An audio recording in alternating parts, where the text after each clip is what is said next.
શ્રી ગણેશાય નમઃ. ત્રિશુલ ચેનલમાં તમારું સ્વાગત છે મિત્રો. આજે હું તમારી સમક્ષ લઈને આવી છું પુરુષોત્તમ માસના 5મા દિવસની કથા, જેનું નામ છે ગૌ સેવાની કથા. એક નગરમાં સોનારણ રહેતી હતી. તે વિધવા હતી. સંતાનમાં કંઈ પણ હતું નહીં. તે એક નાનકડા ઘરમાં એકલી રહેતી હતી. પારકાને ઘેર કામ કરીને તે પોતાનું પેટ ભરતી હતી. નવરાશ વખતે તે ભગવાનનું ભજન કરે અને ભક્તિ કરે. એક દિવસ નગરમાં કથા બેઠી. સોનારણ રોજ કથા સાંભળવા જાય. એકવાર કથાકાર યજ્ઞનો મહિમા સમજાવવા લાગ્યા. છેલ્લે કથાકાર બોલ્યો કે જેની પાસે યજ્ઞ કરવા માટે દ્રવ્ય ન હોય તે શ્રમ યજ્ઞ અને સેવા યજ્ઞ કરીને ફળ મેળવી શકે છે. સોનારણે મનમાં નિશ્ચય કર્યો કે મારે શ્રમ યજ્ઞ અને સેવા યજ્ઞ કરવો છે. ગામ બહાર આવેલા તળાવ આગળ એક મહાત્મા મઢુલી બાંધીને રહેતા હતા. તે સતત પ્રભુ ભક્તિમાં લીન રહેતા હતા. તે મહાપવિત્ર અને ત્રિકાળ જ્ઞાની જેવા લાગતા હતા. તેમનું લલાટ જગારા મારતું હતું. તેમના દર્શનાર્થે નગરના સ્ત્રી અને પુરુષો અવારનવાર આવતા હતા. સોનારણ પણ તેમના દર્શન કરવા જતી હતી. સોનારણના મનમાં થયું કે શ્રમ યજ્ઞ કરવા માટે મહાત્માની મઢુલી અને સેવા યજ્ઞ કરવા માટે મહાત્માની સેવા વધુ અનુકૂળ છે. તે સૂર્યોદય પહેલાં મહાત્માની મઢુલીએ ગઈ અને મઢુલીની આસપાસ પડેલ કચરો સાફ કરી અને પાણી છાંટ્યું અને પછી મઢુલી સાફ કરી અને બધું વ્યવસ્થિત ગોઠવી દીધું. પાણીનું માટલું ભરી લીધું અને તે પોતાને ત્યાં ચાલી ગઈ. આ વખતે મહાત્મા મઢુલીમાં ન હતા. તેઓ તે સમયે જંગલમાં ફરવા ગયા હતા. થોડીક જ વારમાં મહાત્મા આવ્યા અને મઢુલીની આસપાસની જગ્યા સ્વચ્છ બનેલી જોઈ અને તેના ઉપર પાણીનો છંટકાવ થયેલો જોઈ અને તે વિચારમાં પડી ગયા કે મઢુલીમાં દાખલ થતાં જ મઢુલી સ્વચ્છ અને વ્યવસ્થિત લાગી. પાણીનું માટલું પણ ભરેલું જોયું. આ બધું જોઈને તેમના આશ્ચર્યનો પાર ન રહ્યો. સોનારણ ચતુર હતી. તે રોજ સવારે વહેલી ઉઠી અને જ્યારે મહાત્મા જંગલમાં ફરવા ગયા હોય ત્યારે મઢુલીએ આવી અને બહાર અને ઘરની અંદર સ્વચ્છ કરી આવતી હતી. મહાત્મા જ્યારે બહારથી આવતા હતા ત્યારે સફાઈ જોઈને તેના અચંબામાં પડી જતા હતા. મનોમન તેઓ આ કાર્ય કરનારને આશીર્વાદ આપતા હતા. મહાત્મા રોજ વિચાર કરે છે કે દરરોજ આવીને આ બધું કોણ કરી જાય છે. એક દિવસ મહાત્મા સંતાઈને ઊભા રહ્યા. સોનારણ આવીને બધું કામ પતાવીને ઘરે જવા માટે તૈયાર થઈ ત્યારે મહાત્માએ તેને રોકી અને પૂછ્યું કે બહેન, તું કોણ છે અને શા હેતુથી મારી સેવા કરે છે? ત્યારે સોનારણ પોતાની ઓળખાણ આપી અને પોતે કરેલા સંકલ્પની વાત કરી. ત્યારે મહાત્મા બોલ્યા કે કાલથી પુરુષોત્તમ માસ શરૂ થાય છે. તું અધિક માસનું વ્રત કરજે અને સાથે સાથે ગાયની સેવા પણ કરજે. તને દરરોજ એક અશ્વમેઘ યજ્ઞનું ફળ પ્રાપ્ત થશે. આમ તું આખો મહિનો ગાય માતાની સેવાને પૂજા કરીશ અને પૂર્ણ શ્રદ્ધાથી વ્રત કરીશ તો તને 30 અશ્વમેઘ યજ્ઞનું ફળ પ્રાપ્ત થશે.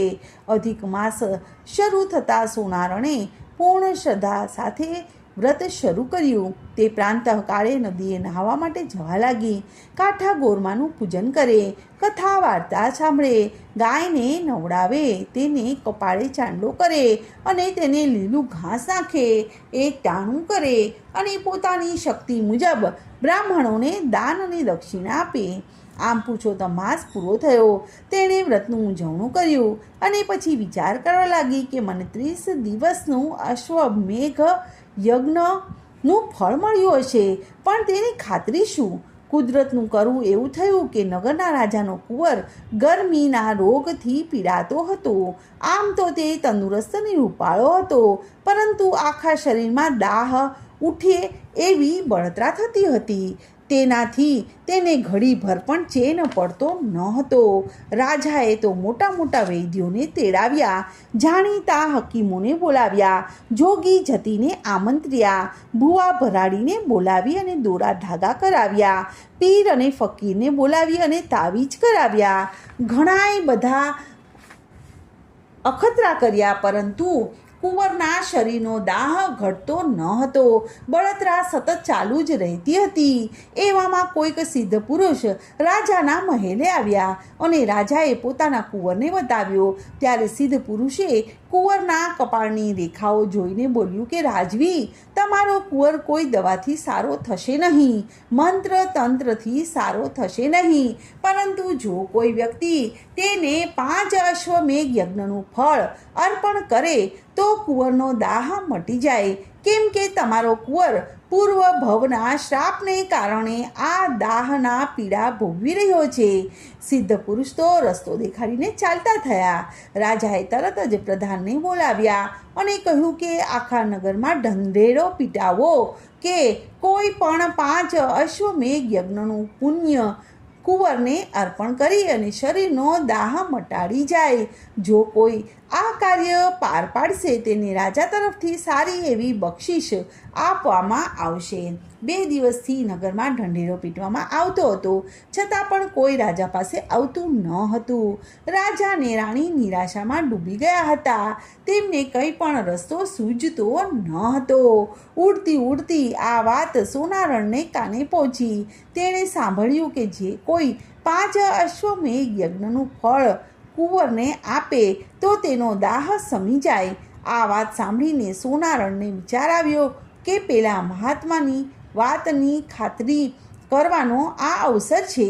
સોનારણ રાજાના મહેલે ગઈ અને રાજાને નમન કરીને કહેવા લાગી કે મહારાજ, આપ કહેતા હોય તો કુંવરને 5 અશ્વમેઘ યજ્ઞનું ફળ હું આપું. રાજા તો સોનારણની વાત સાંભળી અને તેની સામે તાકી જ રહ્યો અને સોનારણના દેખાવ ઉપરથી તે સાવ સામાન્ય અને ગરીબ લાગતી હતી. રાજા નવાઈ પામ્યો કે કારણ કે અશ્વમેઘ યજ્ઞ કરવો એ કાંઈ જેવા તેવાનું કામ ન હતું. વિશ્વાસ ન આવ્યો તો પણ આટલા ઉપાય કર્યા હોવા છતાં એક વધારે એમ વિચારીને રાજાએ હા પાડી.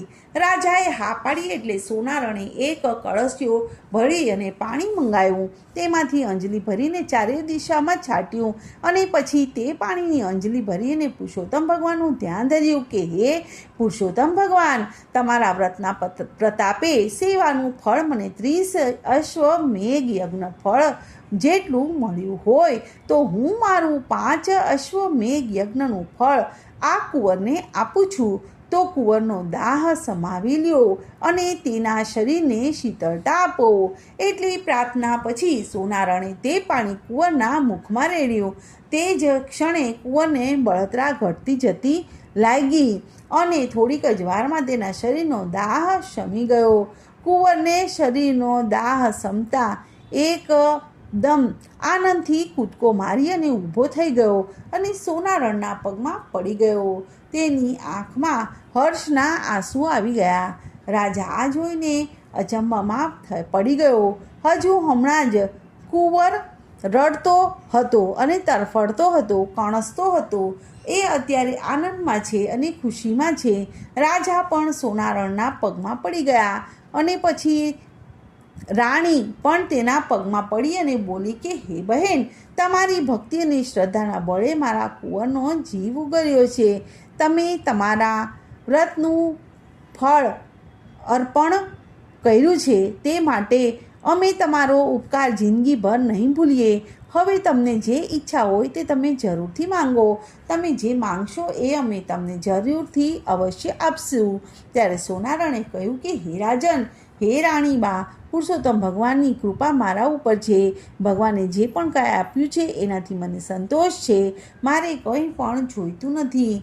મારી ઈચ્છા એ છે કે તમે બક્ષિસમાં મને રાણીબા આ જીવન તમે પુરુષોત્તમનું વ્રત કરો અને દ્રઢ સંકલ્પ કર્યો અને ગૌ સેવા કરો. એમાં જ બધાનું કલ્યાણ છે. તે જ ક્ષણે રાજા અને રાણીએ પુરુષોત્તમ માસનું વ્રત કરવાનો અને ગૌ સેવા કરવાનો સંકલ્પ કર્યો. બોલો પુરુષોત્તમ ભગવાનની જય. તો મિત્રો, આજની આ કથાને હું અહીં વિરામ આપું છું. કાલે ફરીથી આવીશ એક નવી કથા લઈને. ત્યાં સુધી બધાને મારા જય શ્રી કૃષ્ણ. ધન્યવાદ.